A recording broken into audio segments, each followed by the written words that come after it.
Uh, so you just said I don't know how to communicate with them. The thing is, it's not your job. It's their job. It's not it's their job. Oh, well, Th- great. they are the parents. They are the older people. They are the people with more experience. It's their role as parents to communicate effectively with the children. And this is this is what happens as a result in general of bad parenting is that the children have to try to correct the parents' mistakes. And this is not because the children are disrespectful to the parents, it's because the parents have made mistakes and we need course correction. We all need that. Now,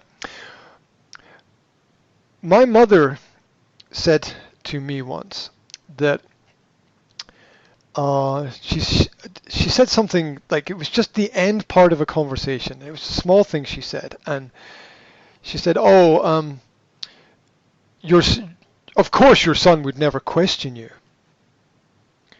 And I almost exploded at her because I said, "Stop and listen to yourself. I expect my son to question every single thing that I do. Because first of all, I don't know that I'm right. And second of all, he's his own person. So I want him, and if he stops questioning me, then something's wrong because I then don't have that accountability that I'm doing the right thing as a parent. Yeah, and we all know when things are perfect, they're not, right? Because absolute perfection doesn't doesn't exist, or it's momentary. It passes very quickly because life is this wave of ups and downs. And what did that tell me? Well, that conversation told me that my mother's perspective is that the parent is always right because the parent has all the experience, which is fucking bullshit, right? Because everybody makes mistakes. And if you don't have the self-assessment to analyze your own parenting, and if you as a parent can't go to your child and say, what did I do wrong? Not to blame the child and say, I don't understand what I did wrong, which is just a way to say, fuck you, kid, right? Because I'm not prepared to take the time and the effort and energy and put in some real thinking, because people spend more time watching fucking TV than they do thinking about the health of their kids and their communication skills. Um, so it's I think it's imperative to understand when the parenting has been bad. And what you expressed to me, the way I see that, is the child trying to correct the parent in a natural way, because if the parent is communicating to the child about something that's of absolutely no consequence or interest or connection to the child, then the parent has got fucking terrible skills. Excuse my language, but absolutely terrible skills. And so many people do. They do because they haven't put the time and the effort and the energy into. Look, do you realize that 0.01% of parents read a book on parenting? Just 0.01% of parents visit a daily website on parenting. They somehow think it's somebody else's job. And then if they fuck it all up and make a mistake, it's the kid's fault. Because the parent did the best they could, but that's the best they could is just a polite way of making an excuse to say that they messed up. Um, yeah, we did the best we could with the knowledge we had. Well, so did the fucking captain of the Titanic, and look what happened, right? Mhm. Almost everyone died. Yeah. So saying that we did the best we could with the knowledge we had is first of all an admission that you failed, and second of all a complete lack of accountability and responsibility. That's what that means. We didn't know any better. Did you try? Did you try to know better? Did you go to a course? Did you call a coach? Did you go to a library and get a book? Because do you even know where the fucking library is, right? Um, because people don't, right? Yeah, they know what time the sports program is on TV, or what time the latest television show or serial is, but um, they don't really look at the key elements of betterment and personal development. And parenting is always the single most complicated task that exists in life, and it's the task that most people get zero training for. And now, this is not to say that you should only be a professional parent. It's understanding that the reason for having kids is essentially so that you force yourself to grow. Because if you don't have kids, you stagnate. And how that manifests itself is that most people become eternal children. It doesn't mean that all adults who don't have kids are negative or bad or unfulfilled, yet they are unfulfilled because they don't even know. It's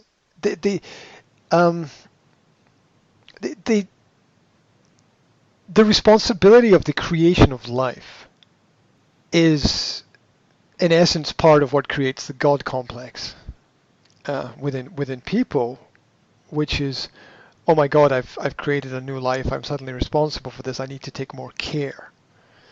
And that's a reflection of my own experience, which was I had a lot of bad habits before I had kids, and then I realized I had a lot of bad habits, and this is not really good. Which is an incredibly ridiculous revelation to have, that bad is not good. I mean, it took me like almost 35 years to realize that bad is not good. Didn't realize that most of my life. And to realize that I can be better, because we can all be better, and that I have to be better because when you have kids, your life is no longer your life anymore. And the other thing is that part of us dies inside when we don't have kids, and it's not a good way to describe it, but human genetics, biology, DNA is driven to create life and move forward. If we react against that, if we all did that, there'd be a society with no future. And we biologically require being surrounded with life and energy, which is why so many single females without kids become teachers.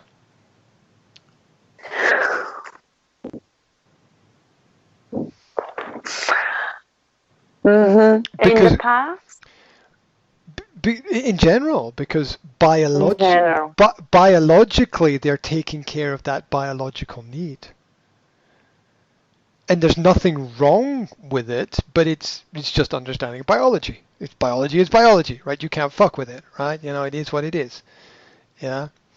If you start playing with it, then it all goes horribly wrong. So you have to accept it and live with it and manage it. So that, and look, the same is true for men. I'm not just singling out women. The same thing happens to men as well, right?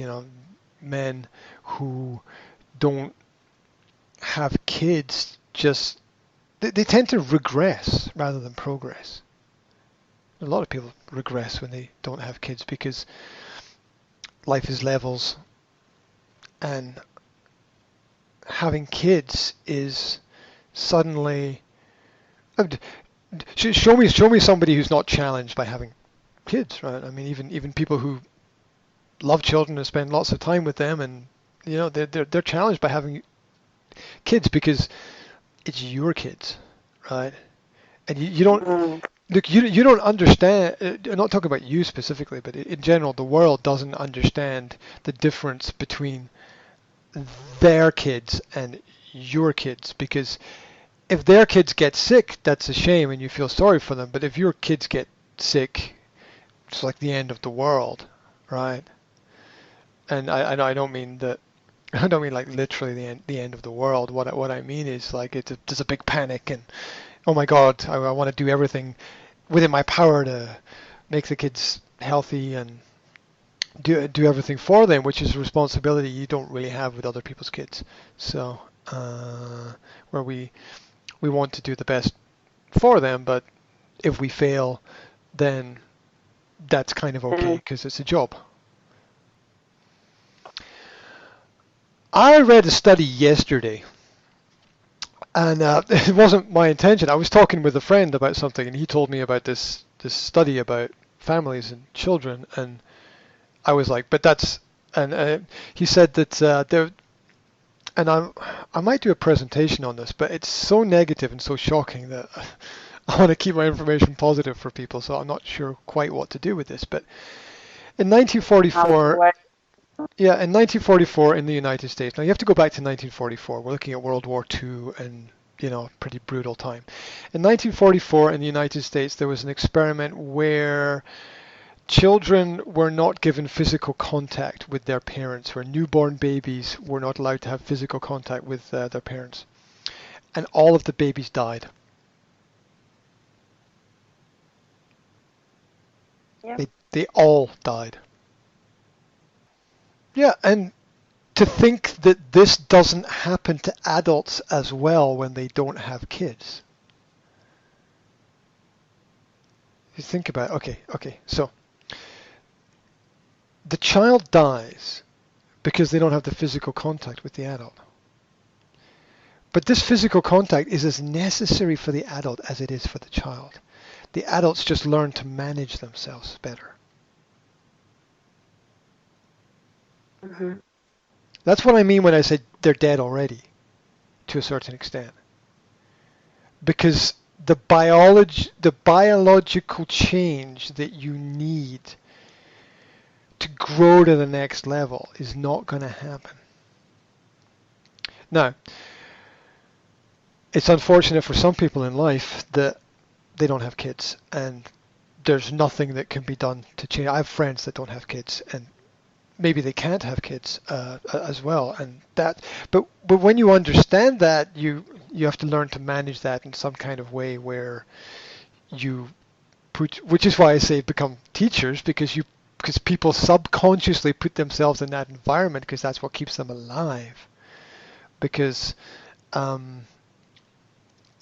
when you get to a certain point in life, you've seen and done a lot of things. You've been on the planet for 35 years. You've seen a lot of stuff, right? You haven't seen everything. You're like maybe less than halfway through your life, but you've seen a lot of stuff, and you sort of begin to understand how things work, and you need the challenge of getting to the next level in that sense. And it's a psychological, biological necessity for most people. And what you said about if children are, it's a classic example. A lot of children make themselves sick to get attention from their parents. The same way that children behave badly in school to get attention from the teacher. They don't behave badly to make people's lives bad. They behave badly to get more attention. Mm-hmm. Because we all know that a child behaving badly in school is a child who doesn't get enough attention at home. We all know that. Because we lived through that in our own experiences in school. We had friends at school who behaved badly in class, but they weren't bad kids. But we understood that they didn't have the time and the care and the attention given to them by people at home, and they do not care what kind of attention, but attention. That's the main thing. Well, they've learned that the system rewards those who attract attention in one way or another. And I got with older children, I got around that in the past by just telling them the truth, which is that I know you're, which is great. I know you're doing this because you want attention here because you're not getting enough attention somewhere else. I can help you with that, but don't make my life more difficult. End of story. Right? And that the strict, stern, but loving approach of realizing instantly what the problem is and letting the person know that you're there for them. Look, I'm here for you. I'm not here against you. Yeah. And you want to fight against me, but I'm not the enemy. You understand? I'm not the enemy, right? I'm on your side. Yeah, so remember that when you're out of friends, because you've used them all up. Mm-hmm. So, and you can't blame kids for experimenting with the world because that's one of the subconscious messages of what school is. We talk about school as the safe place because you can kind of do whatever you want and it'll sort of be okay. Because nothing too bad will happen to you or should happen to you. There's punishment there, and there's a question, whether or not it should be there. But the help begins with loving people and understanding the situation that they're in. Some people will obviously need more help than others. A lot of people are suffering. We have a long way to go with parenting and understanding human development. And some cultures are more empathetic than others. It's I think those with the experience, I can the example that I gave about what I would say to kids, I can say that because I have experience now. 20 years ago when I was working in schools, I didn't have that experience and I didn't have that knowledge, and I was in the wrong mindset. I was in the wrong frame of mind. That I was in the classical traditional frame of mind, which is, I'm the teacher, they're the student, I'm here to exchange information, which is not really what the students need. Yeah, the students, and we were coming to an understanding of this. The students need guidance more than anything else, and not guidance in the sense of telling them exactly which way to go, but showing them the different directions that are open to them, and realizing that might not even be helpful because some people don't find out what their purpose in life is until they're 40, 50, 60 years old. So, asking a 13-year-old, what would you like to do in the future, is a pretty ignorant thing to ask them. More important than what you will do is who you will become. Because that will define what you can do. Because if you become the right person, then there's a variety of choices open to you. And then you don't try to fit yourself into the job, you look for a job that fits into you. Mm-hmm. Yeah, a lot of people have it backwards. They're like, oh, I want to do this job, so I have to change myself to be this way to do this job. And that works for some people. And that's okay, and maybe part of society is, or life is necessary. It's necessary to do that.